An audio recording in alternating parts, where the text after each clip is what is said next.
Are you looking for a podcast where you can hear from real people regarding their real dental drama? If so, then you've come to the right place. Join hosts Bethany Petty and Dr. Rena Kuba as we dive into the solutions we've created and the mistakes we've made while managing dental drama. Let's get started. Hello, everybody. Happy Monday. I hope you are preparing for a fantastic week. I wanted to spend a few minutes today talking about a topic that has come up repeatedly over the last few weeks with several of my clients. And that is the topic of the ability and skill that it takes to give corrective feedback to your employees. Now, I know as we've talked about all this effort to retain employees, it can feel a little bit counterintuitive to say that we need to give corrective action.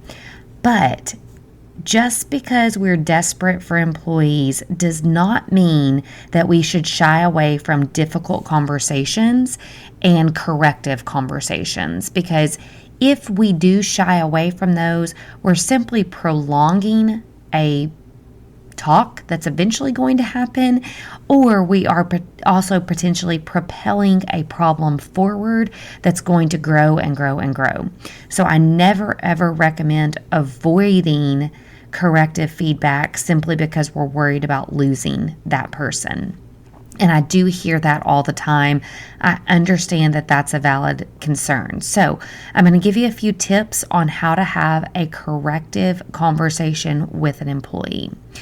First and foremost, you need to decide if the corrective action is needed immediately or in the moment, or if you need time to prepare for this conversation. So let me give you a few tips and tools to try in these conversations that you need to have. So first of all, deciding whether immediate corrective action is needed. First of all, you need to know your employee. So if this is a type of employee that, first of all, is overly sensitive, can be dramatic when you have difficult conversations with that person, then I absolutely would not immediately correct that employee. I would wait until the end of the day or right before lunch so that that person has time to cool off either that night or over the lunch break. So base your timing of the feedback on the person and if they can handle the feedback. Second thing is, if you are the type of person that if you don't correct it immediately, you'll probably never correct it, then I would encourage you to consider more immediate corrective feedback. The only time to avoid that would be if you do have somebody that is overly dramatic and sensitive. And then I would say you're going to have to figure out a way to remember that to address at the end of the day.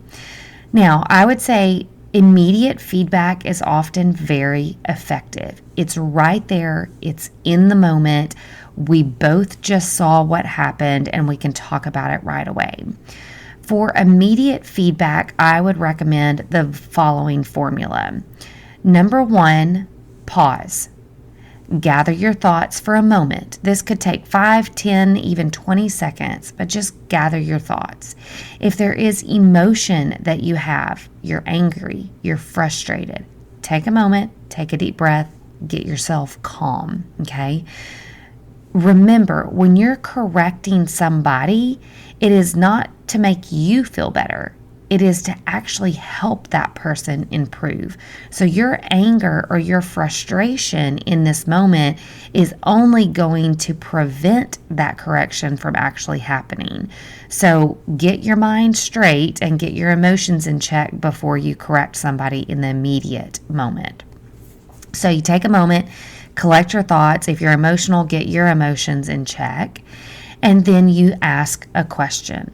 Hey, Sally, can I give you some quick feedback on that interaction that we just had with the patient?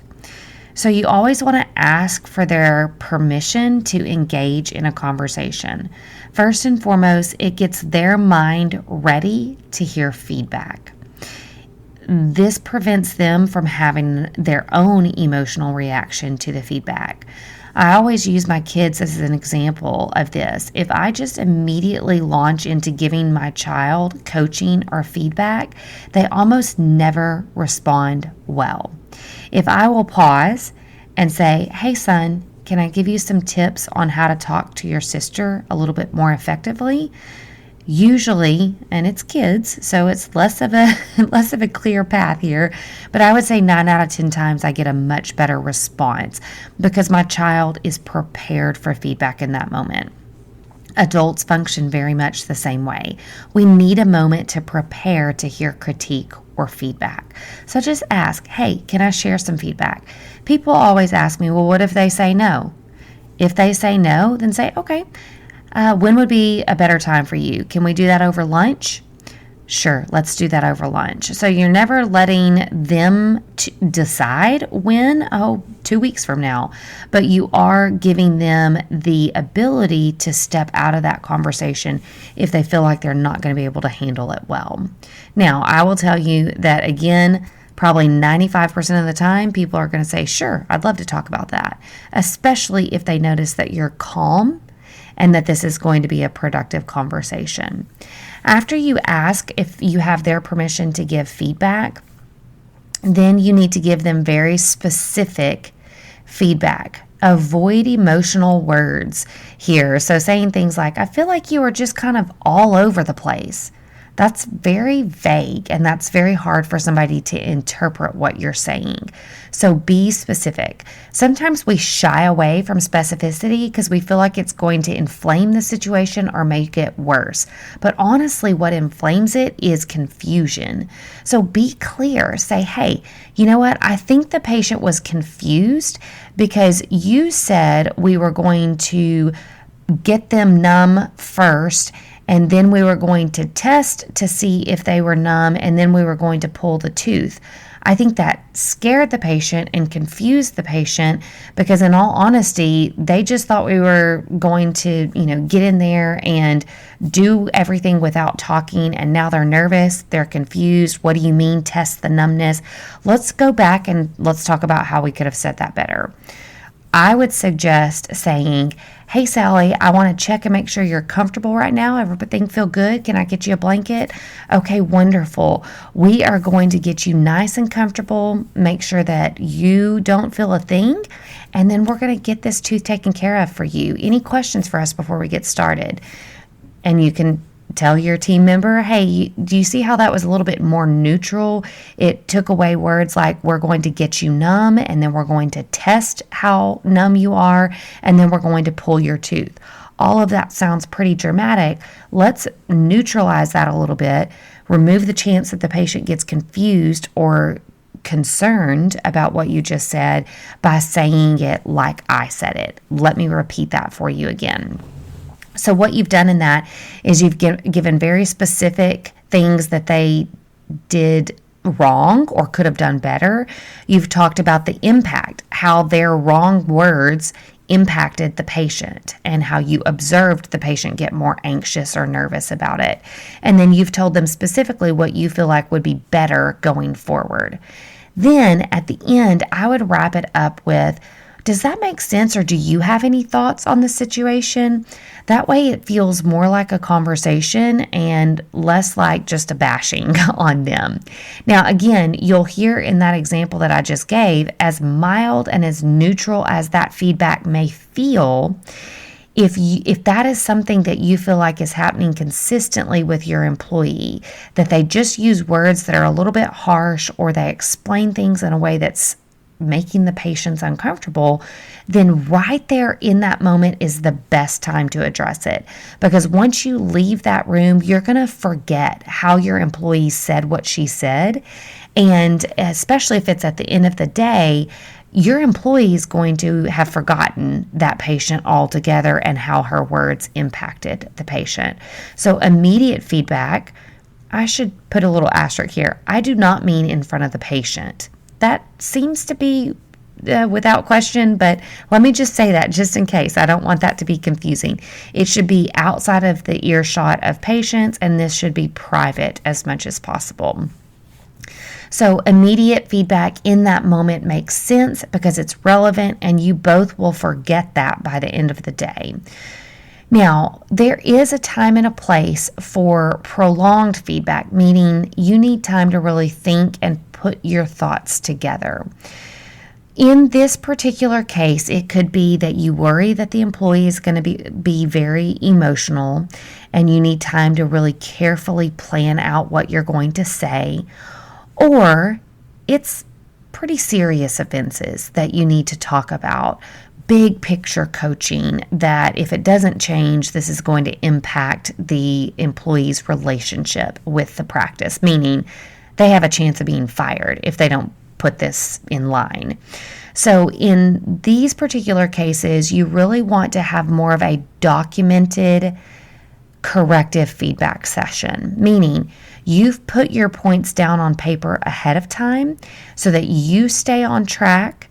The employee can see very clearly what the points are after you've spoken with them, and it serves as a reminder to both of you of what went on in that conversation.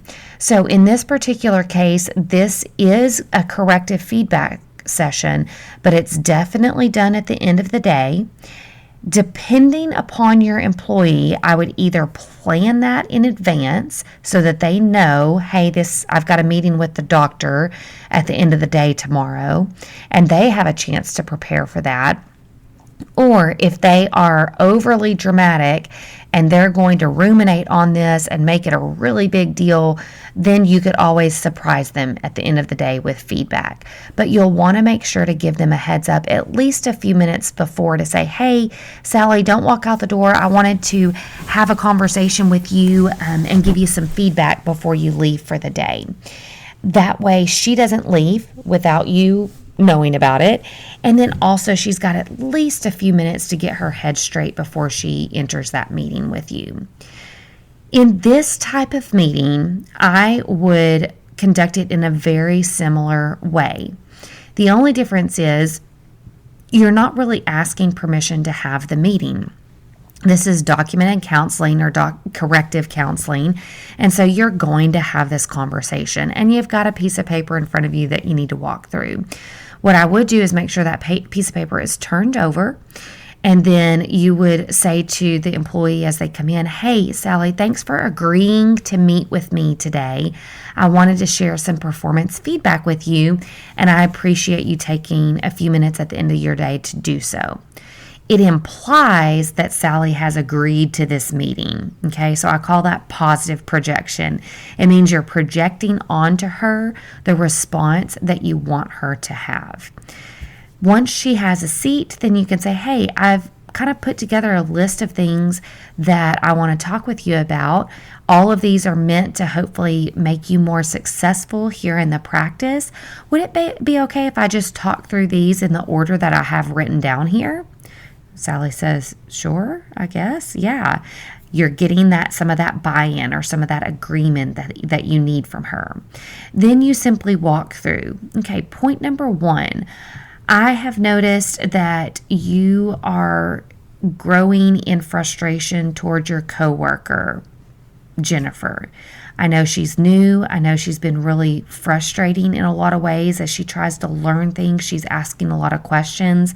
I've specifically noticed you on several occasions, so this is where we get specific, not just feeling. I've noticed you on several occasions, you will turn and roll your eyes at her and then speak to her in a very harsh way. I understand your frustration. So first and foremost, I get it. It's frustrating to have to train somebody new, and especially when they seem to be asking the same questions, that can be really frustrating. However, I do view you as a leader on our front office team. And if our newest team member is experiencing a lot of frustration and disrespect from you, it sets the tone that that's okay. And I want to make sure you know that that's not okay. I'm really all about promoting an environment of support and respect, and the actions that you're giving right now, specifically with rolling your eyes and raising your tone of voice and speaking in harsh tone to her, that doesn't uphold the culture that I'm really going for. And then the second thing that I wanted to talk with you about is some of that same tone is coming across to patients. I've watched as you've checked some patients out, and when they ask you questions, you tend to get huffy with them, meaning you'll do a real deep sigh like, and then you'll answer the patient.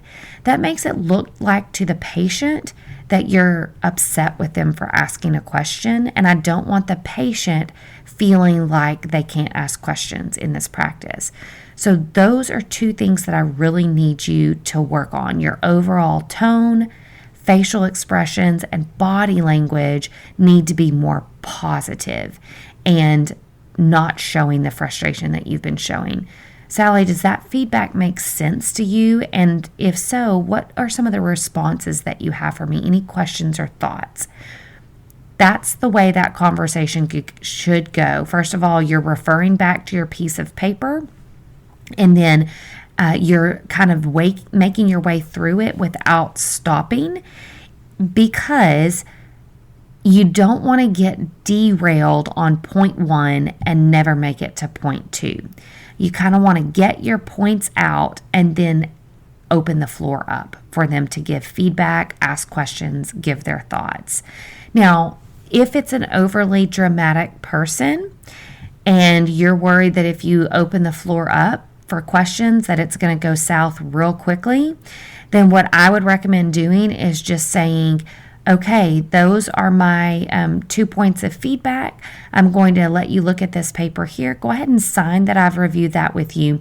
And then I'd love to chat with you more about it tomorrow after you've had some time to think about it. If you know the person is not going to respond well in the moment, then give her time and check back with her tomorrow. If it's a fairly neutral person, then definitely open the floor up in that moment for feedback.